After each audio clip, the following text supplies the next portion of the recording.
amigos, Emma here from Sonnie's place, and today is going to be a really toasty day. We're getting into the 90s with humidity that's going to be upwards into the 70s and 80% range, which is just glorious, isn't it? Because of that, we're going to have to go and clear out our greens bed because lettuces, kale, spinaches, all of those fun, tasty greens really don't like that hot weather, and so we're going to come in and clear out our greens bed before they start bolting and kind of take inventory of all of the greens that we grew this spring. So let's go ahead and get started.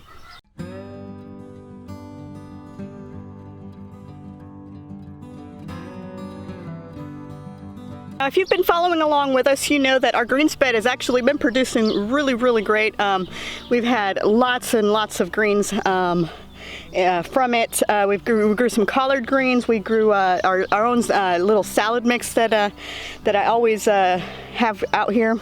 We had some radicchio, we had Swiss chard, a number of variety of kales, and some spinach. The spinach didn't do as well. It actually bolted really early, which is funny because the variety that I planted was called slow bolting spinach, so go figure. So we're gonna go ahead and clear out this bed, and I'll show you what it looks like right now so that we can have a really cool before and after.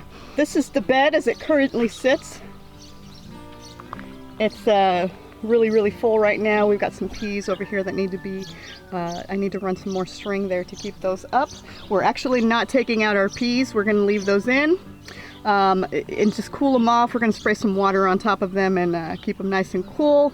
We have lots of peas in there that we need to also harvest, which is fantastic.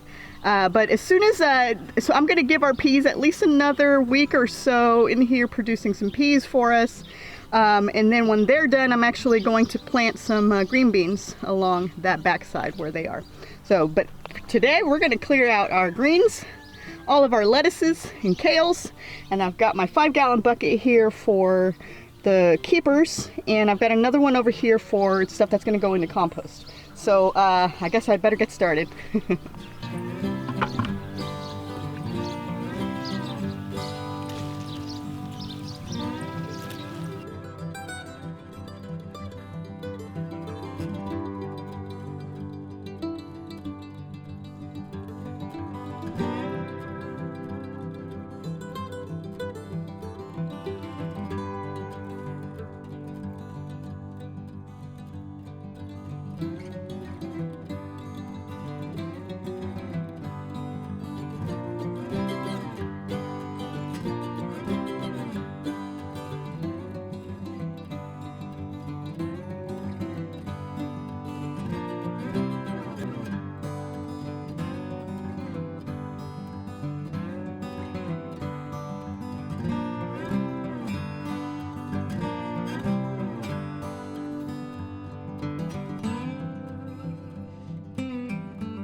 pretty toasty out here, and I'm glad I got out here to do this because our lettuce just was not going to be happy about that. We've got lots and lots of lettuce, and I still have some lettuces, salad mixes, and some Swiss chard in a couple of other beds, and so I'm going to go ahead and harvest those a little later. Let's go ahead and show you what the bed looks like now and what the results are. We got 2 5-gallon buckets that I brought out here with me. One was for the scraps and stuff that's going to go with compost, and then the other 5-gallon bucket that's full, overflowing right now, has all of our greens in it. And so yeah, we had a lot of greens, and that doesn't include the stuff that we've harvested over the last couple of months from, using the cut and come again method. We were able to get lots and lots of yummy salad mixes and just other lettuces, kales, and some yummy things.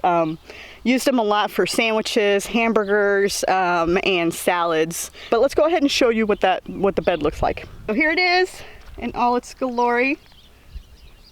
You can see the little green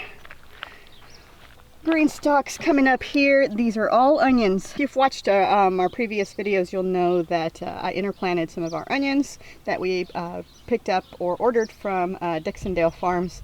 So we've got some yummy onions here that we were going to have growing here, and that was intentional because what we were doing is planning ahead. We knew that our greens were going to be done here fairly soon, and so a week or so ago I went ahead and planted the onions so that they would already be established by the time I came in to remove the greens. We're always growing something in our beds, not keeping it naked and not letting it get stripped of its nutrients from the rain and the wind. Our onions here are doing really, really great. You can see they've set in roots. I accidentally pulled one up over there and put it back in there, and it had really, really long roots already, so I was pretty excited about that. So they definitely got a head start on things, and I'm going to be really happy with this. The peas look fantastic. I can't wait to harvest those. We'll probably be out tomorrow to harvest some of our peas, and now that it is getting warmer, I actually think we're going to have to clear out our peas as well. So we actually don't pull out our greens from the roots. We actually just cut them and leave the roots in there to break down nicely into the soil, and so that allows us to be able to plant around it and not disturb the roots of the plants growing around it. It's a really, really good and useful method when you want to continuously plant in your beds or just garden in general. Looks like I missed a dinosaur kale, so I'll need to get that out there. Isn't that ironic? How do I miss dinosaur kale? So we're done, and I'm ready to go inside and cool off a little bit, but the bed looks fantastic. As I said earlier, we're going to go ahead and clear out these peas probably in the next few days, and then plant our green beans along that end. All right, so it's really toasty out here, and I could really use a nice cup of cold water. So I'm gonna go ahead and wrap things up here, head inside and do that and get some nice cold water. So until next time, guys, this is Emma from Sonnie's Place, encouraging you to grow your best life. Adios.